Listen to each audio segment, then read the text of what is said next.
Let me tell you something, I'm not the kind of guy who backs down from a problem.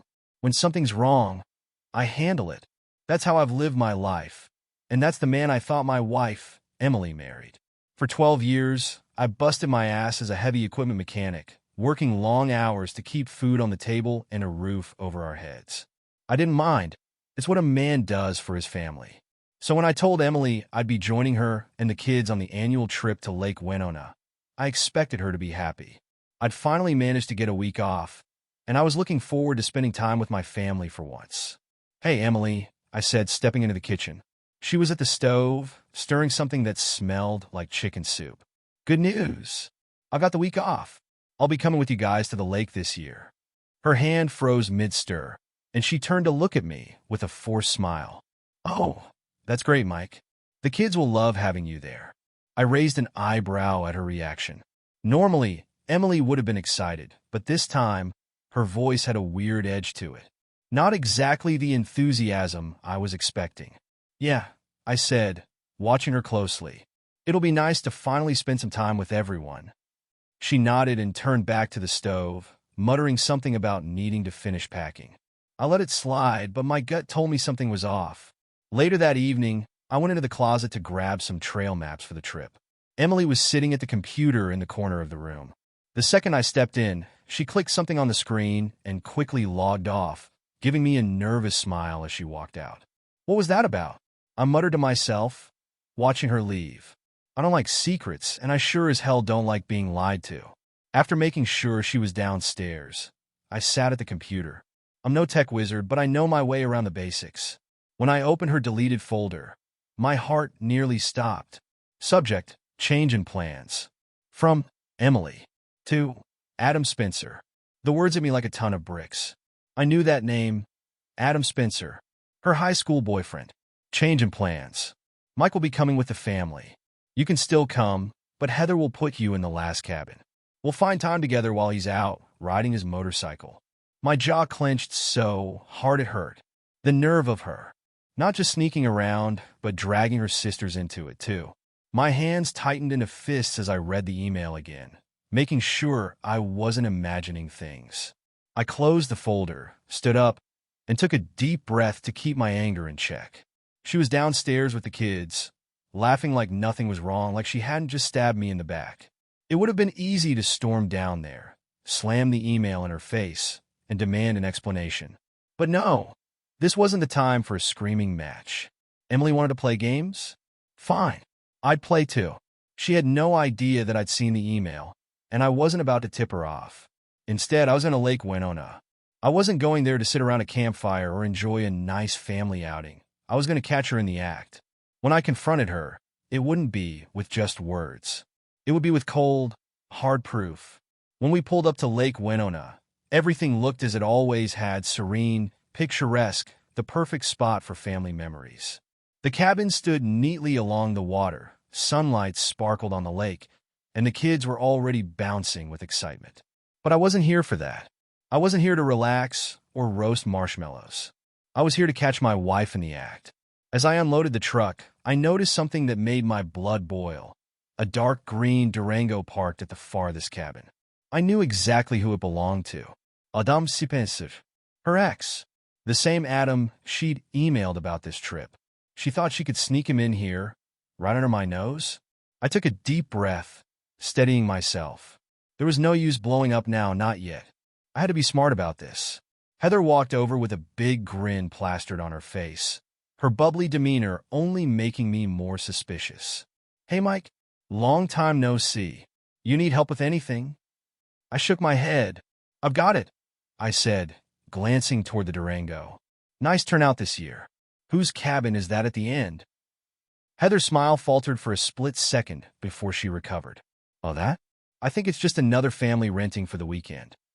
She shrugged like it was no big deal, but her eyes darted toward Emily, who was busy pretending to fuss over the kids. I let it drop. For now. If Heather thought she could distract me with pleasantries, she had another thing coming. I kept unloading, my eyes never straying far from Emily. She was acting strange, too attentive to the kids, too eager to stay busy.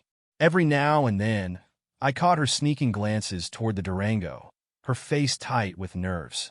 By the time lunch rolled around, I'd already decided how I was going to play this. Let Emily think she was in the clear. Let her believe I hadn't noticed anything. I wasn't going to give her the satisfaction of knowing how pissed off I was. At least not yet. We ate outside at the picnic table, the kids laughing and running around while the adults made small talk. I sat across from Emily, watching her closely. She kept looking over my shoulder toward the bathhouse, where Adam's car was parked. I clenched my jaw, swallowing the urge to call her out right then and there. Instead, I played along, joining the conversation and laughing when appropriate. But my mind was racing. After lunch, I leaned back in my chair and stretched. "I'm going to take the bike out for a ride," I said casually. "Won't be long." Emily's head snapped up. "Oh, okay. Be careful." I nodded and walked to the truck to grab my gear. Her reaction told me everything I needed to know. She was relieved, probably already planning how to use my absence to sneak off with Adam. I started the bike, revving the engine loud enough to make sure everyone heard. Then I took off down the trail, riding just far enough to give the illusion I was gone. Once I was out of sight, I cut the engine and doubled back on foot. The sound of the bike would give Emily and Heather the false sense of security they needed. They'd think I was miles away, tearing up the trails, but I was closer than they'd ever realize. It didn't take long to find her. Emily had left the picnic table and was heading toward the bathhouse. I stayed low, creeping through the trees to keep out of sight. Just as I expected, Adam stepped out of the last cabin and walked toward her. He looked just like I remembered from those old high school photos, tall, tan, and smug as hell. They greeted each other like old lovers, with Emily leaning in close and Adam smiling like he'd just hit the jackpot. I felt my fists clench at my sides. Every instinct in my body screamed at me to charge in and knock that smirk off his face. But I forced myself to wait. Not yet. I crept closer, staying hidden until I was within earshot. "I didn't know Mike was coming," Adam said, his voice low, but clearly irritated. "Why didn't you tell me?" "I didn't know either," Emily replied, her tone defensive. "He sprung it on me last minute. But don't worry, he'll be out riding most of the time. We just have to keep an eye on the kids." Adam sighed, running a hand through his hair. "It's not exactly how I pictured this going." Emily reached out to touch his arm. "It'll be fine. We'll make it work like always." That was all I needed to hear. They thought they were clever, sneaking around behind my back. But I wasn't just going to let this slide. I reached into my bag and pulled out the video camera. I couldn't get a clear shot through the trees, but I aimed the mic in their direction and hit record. The audio would be enough. They walked toward the bathhouse together, their voices dropping to whispers. I followed, keeping my distance. "You're tense," Emily said, her tone playful. "Relax. We'll get plenty of time tonight." "Adam chocolate. You're sure about this swim idea? What if he notices?" "He won't," Emily said confidently. "Heather will keep him busy, like always. Just be patient." My stomach turned at her words. Heather wasn't just complicit. She was actively helping them cover their tracks. I stayed by the bathhouse, listening as the door closed behind them. Their muffled voices continued, but I didn't need to hear more. My suspicions weren't just suspicions anymore. My wife was cheating on me, and her sisters were in on it. When they finally left the bathhouse, I stayed hidden, watching as they returned to the picnic area like nothing had happened. Emily smiled at the kids and started chatting with Heather, while Adam strolled back toward his cabin. I walked back to my bike, my mind racing. I caught them red-handed, but I wasn't done yet. If Emily thought she could humiliate me like this, she was about to learn the hard way that I don't go down without a fight. By the time I returned to the camp, my plan was already forming. Tonight, I'd let her make her move, but this time, I'd be ready for her. The campfire crackled softly as the kids roasted marshmallows, their laughter cutting through the quiet evening air. The sky was darkening, the lake bathed in silver from the faint moonlight. Emily sat across from me, fidgeting with her hands in her lap, her eyes darting toward Heather every so often. She hadn't been able to relax all night, and I knew why. For all her years of sneaking around, Emily had never had to deal with me being right here, underfoot, watching her every move. Tonight wasn't going to be the evening she slipped away unnoticed. Not if I had anything to say about it. "I'm going to step away for a bit," Emily said suddenly, standing up and brushing imaginary dust from her jeans. I need to stretch my legs. I tilted my head slightly, my voice calm but sharp. Want me to come with you? She flinched for just a fraction of a second. No, no, she said quickly, her forced smile not even reaching her eyes. I'll only be a minute, right? I muttered, leaning back in my chair. Heather was quick to swoop in, almost as if she'd been waiting for her cue. Hey, Mike, she said, her tone annoyingly cheerful. Can I pick your brain about something? George and I were thinking about redoing the flooring in the kitchen, and I thought you might have some ideas. I glanced at her, unimpressed. Flooring? At a campfire? She laughed nervously, brushing her hair behind her ear. Well, you know me, always planning ahead. Not tonight, I said, my tone flat. I stood up, brushing past her before she could stop me. I'm going to grab the camera from the cabin. Heather's smile slipped, her mouth opening as if to object, but she said nothing. I could feel her eyes on me as I walked away, her nervous energy practically buzzing in the air. She knew. She had to know. But I didn't head toward the cabin.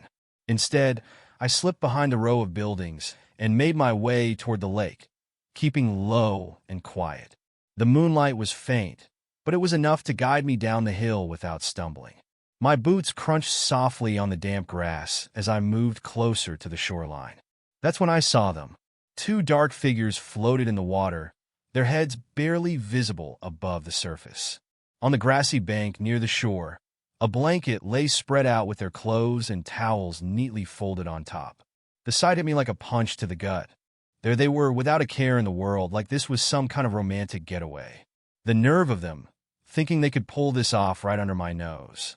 I crouched low, my breath slow and controlled. The anger was there, burning hot in my chest, but I couldn't let it take over. Not yet. This needed to be deliberate, precise. I crept closer to the blanket, careful not to make a sound. The can of lighter fluid I'd grabbed from the truck felt heavy in my hand as I unscrewed the cap. The smell of gasoline filled the air as I doused the blanket and the pile of clothes, making sure they were completely soaked.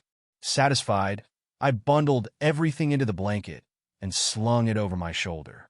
I headed back toward the campfire, the weight of my plans settling over me with every step. The fire in the pit had died down to glowing embers, but that was about to change. Time for a bonfire, I muttered under my breath, throwing the bundle onto the coals. The kids looked up, their marshmallow sticks paused midair. What's that, Dad? Ethan asked, his curious eyes wide. Just adding some fuel, I said, pulling out a box of matches. I struck one and dropped it onto the pile. The fire roared to life instantly, flames licking high into the air. The kids cheered, their excitement drawing the attention of everyone still sitting around the picnic tables. Whoa! Caleb shouted, running closer to the fire with his marshmallow stick. It's huge! From the corner of my eye, I saw her, Emily, standing waist-deep in the water with Adam beside her. The orange glow of the flames illuminated their faces, frozen in shock and disbelief. I walked down the hill slowly, deliberately, my boots crunching against the gravel path. Emily tried to duck behind a post on the dock, but there was no hiding from this. Hi, Adam, I called out, my voice carrying easily over the crackling fire and the kids' laughter. I'm Mike. You know, Emily's husband. Nice to finally meet you. Adam's face twisted in panic, his mouth opening and closing like he was struggling to breathe. What are you doing, Mike? Emily hissed, her voice low and desperate. What am I doing? I said, tilting my head as if I was genuinely confused. Helping you out, sweetheart. Your clothes were lying around. Figured I'd put them to good use. Great fire, isn't it? Mike, no. What the hell is wrong with you? She snapped, her face flushed with anger and humiliation. I stepped closer to the dock, leaning down to meet her glare. What's wrong with me? That's rich, coming from someone sneaking off to play house with her ex-boyfriend. Emily's lips parted, but no words came out. Oh, and don't worry about the kids, I said, my voice rising slightly. They're having a blast roasting marshmallows. It's you I'm worried about. How are you planning to get out of the water without your clothes? Or are you going to let Heather come rescue you? Emily's eyes darted toward the top of the hill, where Heather now stood frozen, her face pale as the realization hit her. "Something you want to add, Heather?" I called out, my tone sharp. "Or are you too busy running interference for my wife and her boyfriend?" Heather stammered, but no coherent words came out. I turned back to Emily, my tone icy. "You made your choices, Emily. Now you get to live with them." Without waiting for a response, I strode back to the campfire. The kids were oblivious to the tension, laughing and chatting as they roasted marshmallows. For them, it was just another fun night at the lake. For Emily, it was the night everything fell apart. I sat down in my chair, picking up a stick and spearing a marshmallow. The fire roared in front of me, its warmth barely reaching through the cold satisfaction that had settled in my chest. The morning after the bonfire, I woke up early, the events of the night replaying in my mind. The sound of the fire roaring, the look on Emily's face as she realized she'd been caught, and the pathetic silence from Adam. All of it was fresh, vivid, and strangely satisfying. I didn't feel guilt. I didn't feel regret. What I felt was clarity. The sun was just beginning to rise as I stepped outside the cabin, the cool morning air biting against my skin. The campsite was quiet, save for the occasional rustle of leaves in the breeze. The kids were still asleep, and so, thankfully, was Emily. I headed straight to her SUV, crouching down and unscrewing the valve stems from all 4 tires. The hiss of escaping air was almost therapeutic. She wasn't going anywhere today, and neither was Adam. When I was done, I walked over to the Durango. Adam's car was parked just as smugly as he had been last night, like it belonged here, like he belonged here. I grabbed a wrench from my toolbox and crawled under the vehicle, locating the petcock valve on the gas tank. A few hard taps with the wrench, and the valve broke clean off. Gasoline dripped onto the dirt, the sharp smell filling the air. Satisfied, I stood up, brushing off my hands. By the time they realized what had happened, I'd be long gone. When Emily finally woke up, I was sitting at the picnic table, sipping coffee and watching the kids play near the water.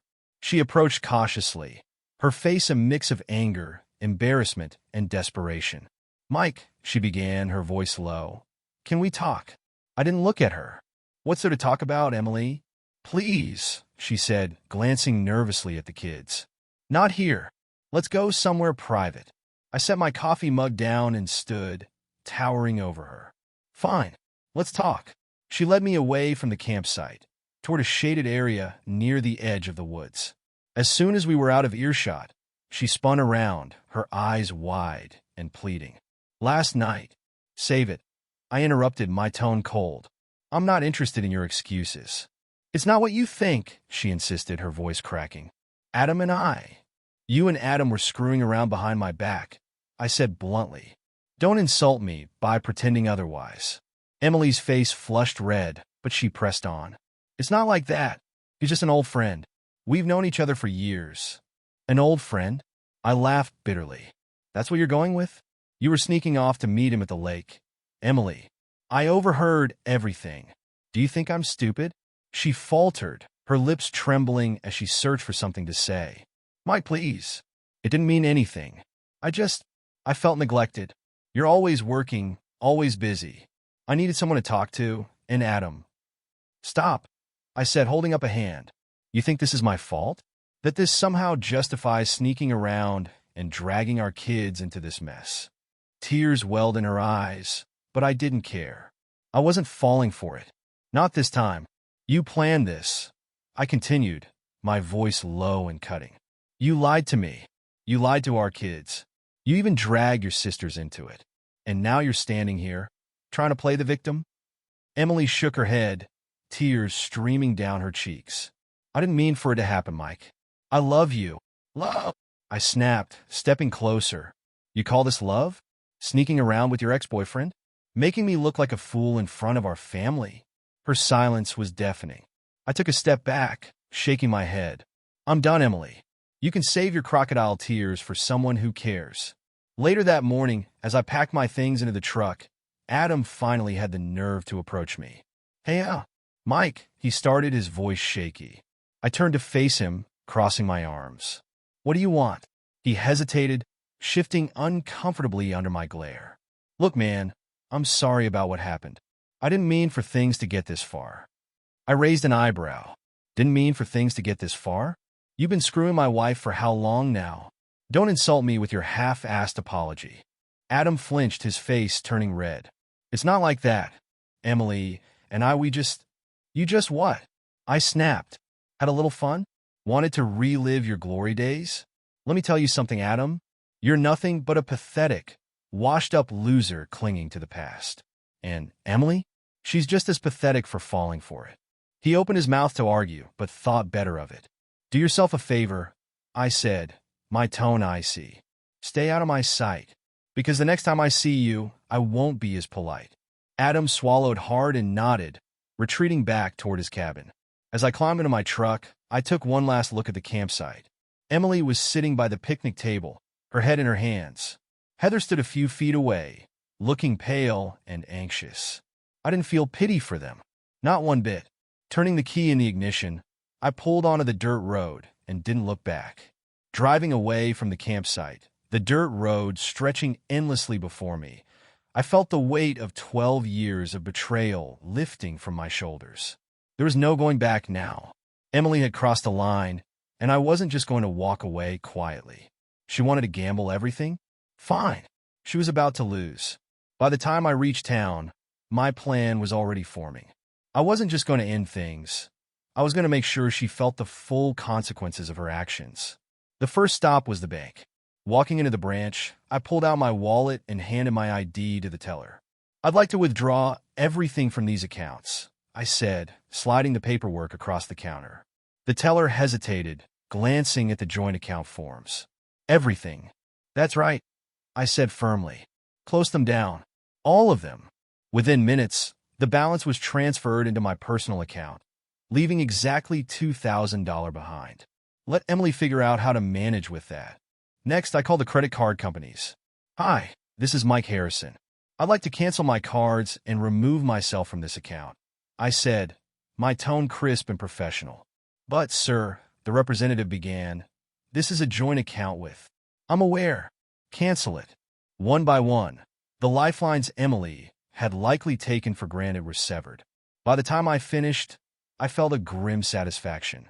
At the utilities office, I walked up to the clerk and handed over my ID. I need to remove my name from these bills, I said. The woman behind the counter frowned as she typed on her computer. Are you sure? That would leave the other account holder fully responsible. I met her gaze without blinking. I'm sure.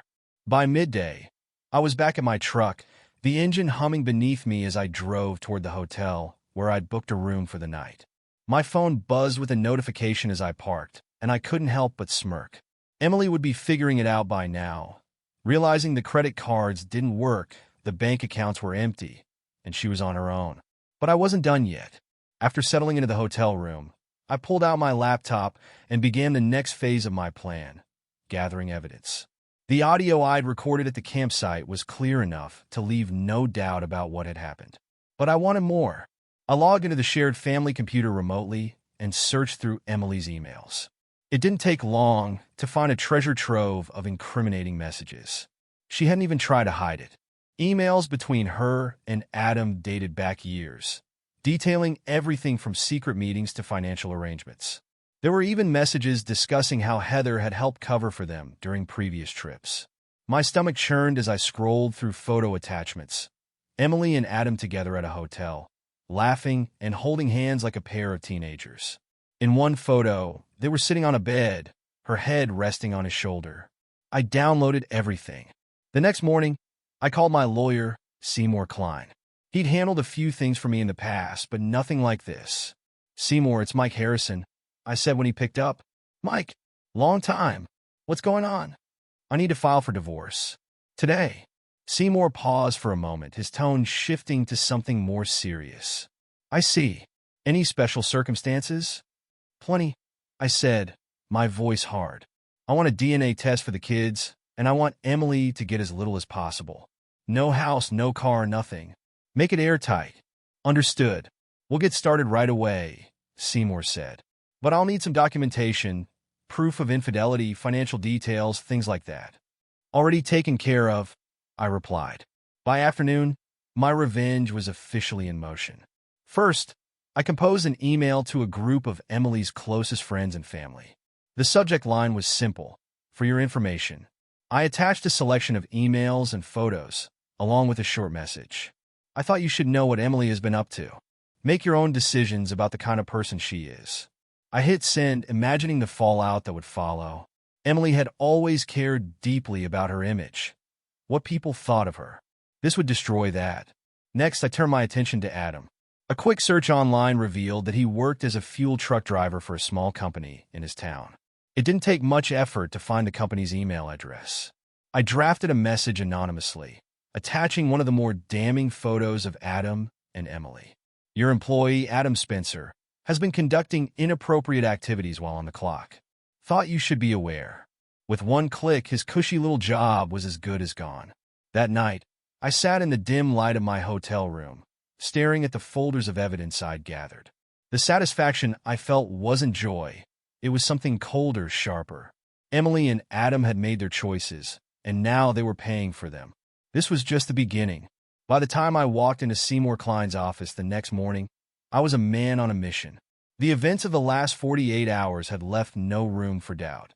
Emily and her sisters had made me a fool for years, and I was going to make sure they paid for it. Seymour looked up from his desk as I entered, his sharp eyes narrowing. "Morning, Mike. You've been busy." "Damn right," I said, dropping a thick folder onto his desk. "Everything you need to burn her to the ground." He opened the folder, flipping through the printed emails, photos, and other documents I'd compiled. His eyebrows raised slightly as he scanned the evidence. "You weren't kidding," he muttered, pulling out a particularly damning photo of Emily and Adam in a hotel room. "I don't joke about this kind of thing," I replied. "I want everything airtight. No loopholes, no mercy." Seymour nodded, setting the folder aside. "The divorce paperwork is almost ready. I'll file the request for DNA tests today. If those kids aren't yours." "They won't be," I interrupted. "I've got a gut feeling about this." He sighed, leaning back in his chair. "This is going to get messy, Mike. You ready for that?" "I've been ready since the moment I saw that email," I said, my voice hard. "Let her squirm." That afternoon, I took my next step, dismantling Emily's reputation. I'd spent years supporting her while she played the doting wife, building a pristine image of herself in our community. She loved being seen as the perfect mom, the perfect neighbor. But the Emily I knew now? That was all a lie. I drafted another email, this time addressing it to the local parenting group she was part of. These were women she met with for playdates, fundraisers, and school events. Women who thought she could do no wrong. Subject: the truth about Emily Harrison. Attached were a few choice emails between her and Adam, along with a photo of them sitting on a hotel bed together. The message was short. "I thought you should know the truth about Emily's behavior. Is this the kind of person you want organizing fundraisers and giving advice on parenting?" I hit send and leaned back in my chair, imagining the fallout. It wouldn't take long for the rumors to spread. The next morning, my phone buzzed incessantly with voicemails and texts from Emily. Voicemail 1. "Mike, please. I know you're angry, but you need to hear me out. I can explain." Voicemail 3. "Mike, for the kids' sake, can we talk? Please? Just once. You can't leave things like this." Voicemail 5. "I was stupid, okay? It was a mistake. But don't throw everything away because of one bad decision." Mistake? A mistake was burning dinner or losing your keys. Sneaking around with your high school boyfriend for years was calculated betrayal. I deleted every voicemail without responding. Later that week, I received a call from Seymour. "Mike, got some updates for you," he said. "The DNA test came back." "And?" I asked, though I already knew the answer. "They're not yours. None of them." My grip tightened on the phone as I stared at the wall, my mind racing. Even though I'd prepared myself for this, hearing it out loud felt like another blow. "Madison, Ethan, Caleb, they weren't mine." "All right," I said finally. "Let's proceed with the paperwork." "You sure?" "This changes things," Seymour said. "You're under no obligation to." I said proceed. I snapped. Seymour paused, then sighed. "Okay, I'll file it today." The news must have reached Emily quickly, because the next voicemail I received was frantic. "Mike, I just got a call from Seymour. What the hell is this about DNA tests? You think the kids aren't yours? They're your children, Mike. You've raised them since birth. How can you even question that? Her voice cracked, the desperation seeping through the speaker. I hit delete. As the days passed, the fallout began to spread. I heard from a mutual friend that Emily had been removed from her parenting group. Apparently, the emails I sent had made their rounds, and no one wanted to be associated with her anymore. Meanwhile, I received an anonymous tip that Adam had been fired from his job. Whether it was the email I'd sent to his boss or some other reason, I didn't care. He'd lose a lot more before this was over. The final nail in the coffin came when Heather called me. "Mike, we need to talk," she said, her voice strained. "Talk," I said, smirking. "What's left to talk about, Heather? How you helped Emily cover her tracks all these years." "Please," she said, practically begging. I had no choice. Emily dragged me into this. I never wanted to. "Save it," I said coldly. "You're as guilty as she is." I hung up without waiting for a response. By the time the divorce was finalized, I'd severed every tie that bound me to Emily. The house was hers now, but so was the mortgage. The credit cards, the bills, the utilities, all of it was her responsibility. I left her with exactly what she deserved, nothing. As for me, I was free.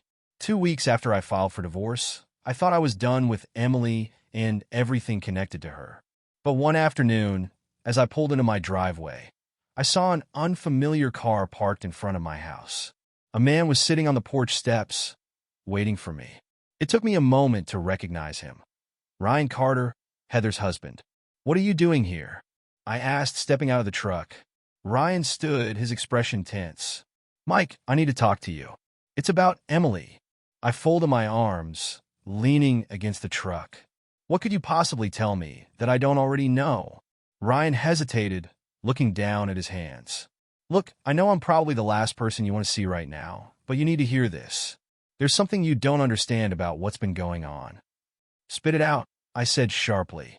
Ryan took a deep breath. "Adam can't have kids."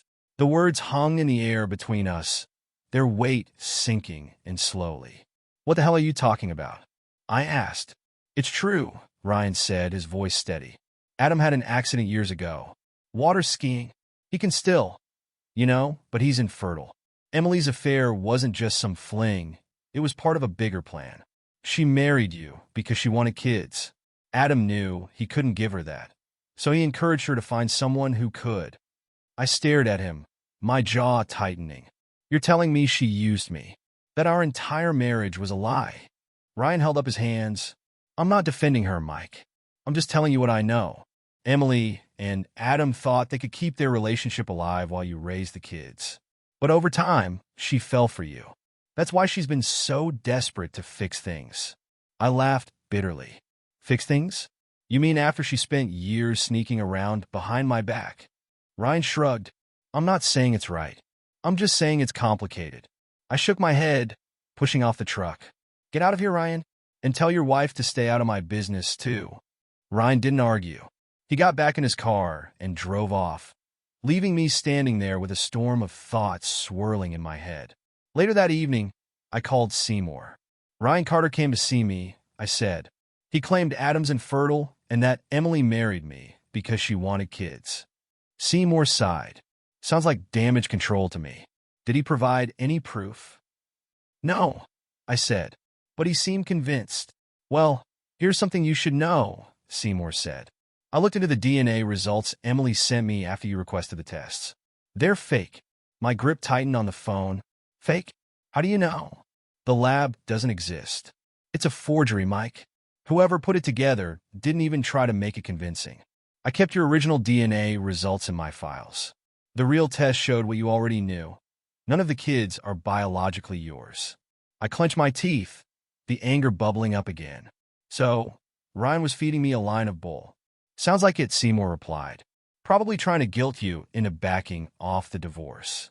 "Not a chance," I said firmly. 2 days later, Emily showed up at my door. "Mike, please," she said, her voice trembling. "Can we talk?" I didn't want to let her in, but part of me needed to hear what she had to say. I stepped aside, motioning for her to come in. She sat on the edge of the couch, her hands clasped tightly in her lap. I broke things off with Adam, she began, right after the campsite.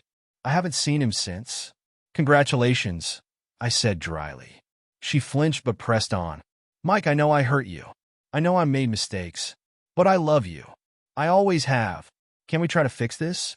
For the kids. I leaned against the wall, crossing my arms. Fix this? You think a few words are going to undo years of lying, cheating, and manipulating? You didn't just hurt me, Emily. You destroyed everything we built. Tears streamed down her face, but I didn't feel an ounce of sympathy. Do you know what it feels like? I continued, to find out your entire marriage was a lie? That the kids you raised, the family you worked for, weren't even yours? You didn't just betray me, Emily. You took everything I believed in and smashed it to pieces. She sobbed quietly, unable to meet my eyes. Get out, I said finally, my voice cold. We're done. She hesitated, as if hoping I might change my mind. But when I didn't move, she stood and walked to the door. Goodbye, Mike, she whispered before leaving. That night, I sat alone in the quiet house, thinking about everything that had happened. The betrayal, the lies, the years I'd spent sacrificing for a family that wasn't mine. I could have been angry, but instead I felt something else, relief. Emily was out of my life. Adam was a distant memory. And the kids, well, they weren't mine, but I'd loved them once. I hope they'd be okay. For the first time in years, I felt free. Sitting alone in my new apartment, I stared out the window at the city lights flickering in the distance. The past few weeks had been a whirlwind. Divorce papers finalized, the last of my ties to Emily severed, and the reality of starting over fully settling in. I should have felt angry, bitter, broken, but instead, I felt free. The betrayal still stung, no doubt about that. Finding out that none of the kids were mine, that my marriage had been a sham, was a wound that would take time to heal. But for the first time in years, I didn't feel like I was carrying the weight of someone else's lies on my back. Emily had been my world for 12 years. I'd worked myself to the bone, thinking I was building something real, something lasting. But the truth? It wasn't my failure. It was hers. People like Emily and Adam, for that matter, live their lives thinking they can use others, take from them without consequence. But life is a way of balancing the scales. She's stuck with a house she can't afford, her reputation in shambles, and no one left to lean on. And Adam? From what I heard, he's out of a job and likely regretting every choice he made. As for me, I'm done carrying their burdens. I've already started putting the pieces of my life back together. The day after the divorce was finalized, I walked into a new job, one where I can use my skills and work reasonable hours. I've even started going out more, meeting new people, reconnecting with old friends. It's not about revenge anymore. It's about rediscovering who I am and what I want out of life. If there's one thing I've learned from all of this, it's the importance of self-respect. No relationship, no matter how long it lasts, is worth sacrificing your dignity or your sense of self. So, to anyone who's been through something like this, trust your instincts. Don't ignore the red flags, and never let someone make you feel like you're less than you are. Life's too short to waste on people who don't value you. I don't know what the future holds, but for the first time in a long time, I feel ready to face it. And I'll face it on my own terms,